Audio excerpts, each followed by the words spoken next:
చెట్టు చాటు నుండి కొట్టావు, అధర్మం కాదా? నేను వేరొకడితో యుద్ధం చేస్తుంటే కొట్టావు, దోషం కాదా అని నిలదీశాడు. ఆ మాటలు విన్న రాముడు ఒక్కడుగు ముందుకు వేసి వాలి కళ్లల్లోకి నేరుగా చూసి నిశ్శబ్దంగా నిలబడిన ఆ క్షణంలో అక్కడి గాలి కూడా ఆగిపోయినట్టు అనిపించింది. కొంతసేపటికి వాలి కోపం తగ్గి రాముడి సమాధానం కోసం ఎదురుచూశాడు. రాముడు ప్రశాంతంగా నోరు తెరిచాడు.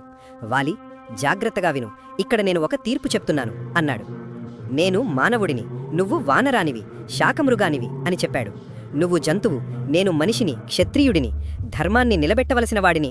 మాంసం కోసం వేటాడే క్షత్రియుడు ఒక మృగాన్ని చాటున ఉండి కొట్టవచ్చు అని చెప్పాడు.